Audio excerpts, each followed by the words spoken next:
Hello, it's Yvonne from the Fabric Hut. Guess what? The Fabric Hut has done it again. They have gotten us 2 new blades that are so phenomenal. So this one is called the Skip blade, and this one is the Perforating blade. Now these have some very specific purposes. So we're going to start with the Perforating blade. And this one, see how nice that is? So this is the sharp spot right here. Each of these little things right there are the little knife blades. Nothing is going to cut here. Okay, on this one, look how close those little knife blades are. It doesn't have very much space between them. It's just going to skip a stitch or two. Well, let's start with the Perforating blade. It is the one that I use the most. Okay, and I do have one already in my Famore cutter. I like having a specialty handle for my specialty blades, so I don't always have to go back and forth between and taking out my titanium blades to put in a specialty. Okay, let me see. Where am I? Here's my spot. Okay, so for those of you who like to do fleece blankets, let's get you moved out here. Oop, wrong way. Moved out here. There we go.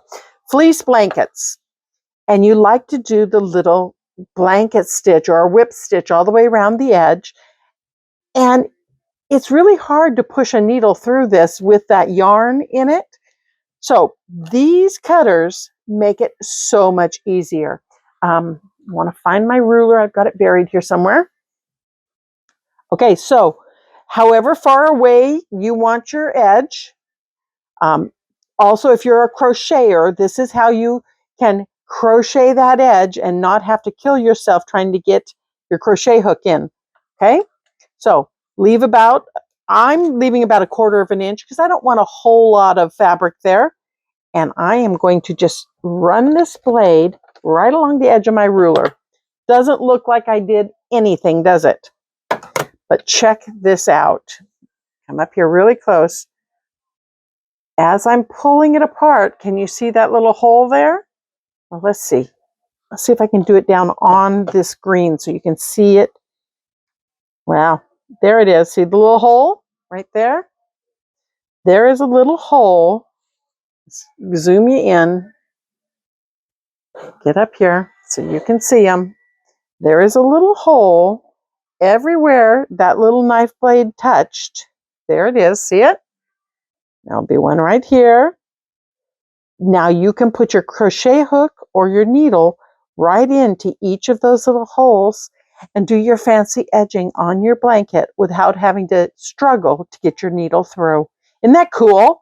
That is this one that has them fairly wide apart, about 1/4 of an inch apart. So that works wonderful. Now, can you use it on cotton fabrics? I can't even talk. Of course you can. Of course you can. So there we go. And again, when you pull it apart, there's one right there. See the little hole? Now, right there, with cotton fabrics, of course, you're going to have to be real aware of the fraying and things. So you'll want to make sure you don't have a fray issue, but you absolutely can use it on here on cotton fabrics. So much fun. And this is kind of the specific purpose. If you have any other purposes you can think of for this blade, drop a line in the comments so that we can all learn more ways to use it. Now this other one, let me get it up here. This little guy, he is really fun for a lot of paper craft type things. And you can use the bigger one for paper craft things too, and scrapbooking and any of those kinds of things that you want to weave a ribbon through. You can use it on the fabric that you want to just weave a ribbon through. It will work wonderfully. But this one, let's say that you have I'm grabbing a piece of paper here. Okay. Say you have a label, you want to mark all of your quilt blocks. and you want to mark your rows. Let's say your rows. Okay, I'm grabbing a pen here.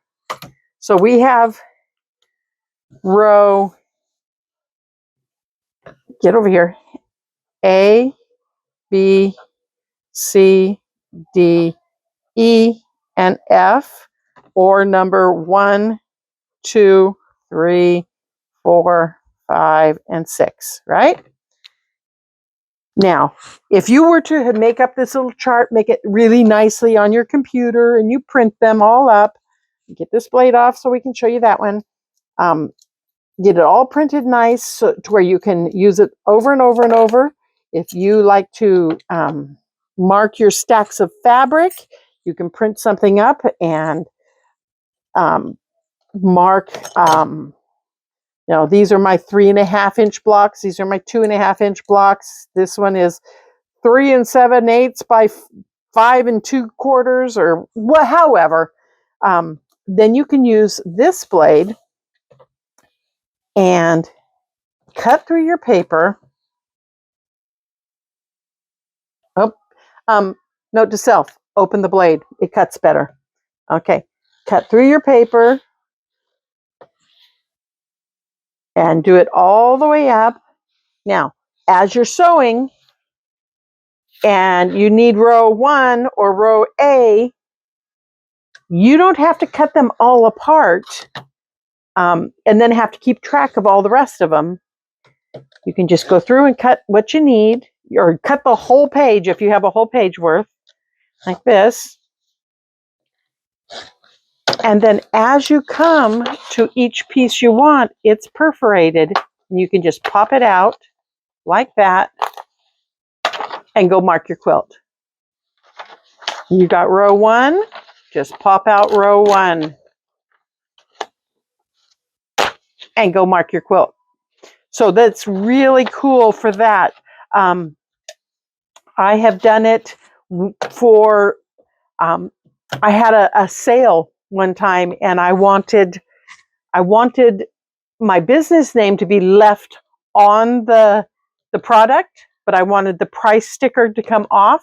So I perforated all the way across the line between them, and then it was easy just to pull off that price sticker as I was selling my items. So, but that's kind of a niche thing. Not all of us have sales, but that's one way to use this wonderful blade. It's great if you are going to be doing thread crochet around the edge of something. Like my ex-husband's grandmother used to do these intricate little embroidery patterns on fabric about this big, and then she'd come back and she would thread crochet all the way around them, and very delicate. So this would have cut those holes in the fabric for her to run that teeny tiny crochet needle into. So if you can use the big one, or you can use the little one for your little crocheting. So very fun little items. Thank the Fabric Cut for the cool things they come up with. And if you have ideas of things that you would like, I am sure that the Fabric Cut would like to hear some of the things that you think would be really handy to have in their store. So hope you have fun with these 2 new blades. Thank you, Fabric Cut, and happy sewing.